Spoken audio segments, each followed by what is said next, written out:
রাজধানীতে স্থিতিশীল রয়েছে সবজির দাম। কাঁচামরিচের ঝালও অনেকটা কমে বিক্রি হচ্ছে, কেজিতে 150 টাকা। আগের চড়া দামেই বিক্রি হচ্ছে মাছ। রাজধানীর কারণ বাজারে ক্রেতা সমাগম একটু বেশি ঘটে কম দামে পণ্য কিনতে, কিন্তু আসলেই কি তাই? কারণ বাজার একটু কম, কারণ বাজার যদি চিন্তা করেন, কারণ পাইকারি এলাকাতে এখন দেখা যায় আপনার 10-20 টাকা কমে পাবেন, কিন্তু এলাকা নেন ওখানে আরো 20 থেকে 30 থেকে 40 টাকা পর্যন্ত কেজি দিয়ে বেশি যায়। এই ক্রেতার মতো অনেকেই আসেন শুক্রবার ছুটির দিনে বাজার করতে। তবে দাম নিয়ে সন্তুষ্টি কি সবার মধ্যে রয়েছে?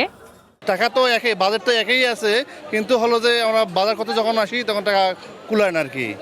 সবজির কথা যদি বলতে হয়, তবে মৌসুমে যা পাওয়া যাচ্ছে সেগুলোর বেশিরভাগের দাম 60 থেকে 80 টাকার ঘরে, যেমন করলা, মুখী কচু, পটল কিংবা ঢেঁড়স। সেঞ্চুরি হাঁকিয়েছে বেগুন ও বরবটি। পেঁপে আছে 30 টাকা, পটল আছে 60 টাকা, আপনার গোল বেগুন 120 টাকা, আপনার ওই কাঁকরোল 60 টাকা, উস্তা 80 টাকা, ছড়া 60 টাকা, ভেন্ডি 40 টাকা, শসা আজকে একটু বাড়তে 80 টাকা। চাল, ডাল ও তেলের মূল্য এখনও স্থিতিশীল রয়েছে। অন্যান্য চাল ডাল যা আছে ওগুলো মোটামুটি আলহামদুলিল্লাহ দাম আছে, তেলটাও দাম বাড়ে নাই, ওইভাবে আছে। এই সপ্তাহে আদার দাম কিছুটা কমলেও পেঁয়াজ রসুনের দামে বড় কোনো পরিবর্তন নেই। আদার দাম একটু কম আর কি, 20 টাকা কমছে। গত সপ্তাহ আসলে 180, সপ্তাহ হয়েছে 150-60 এরকম বেচতে আছে।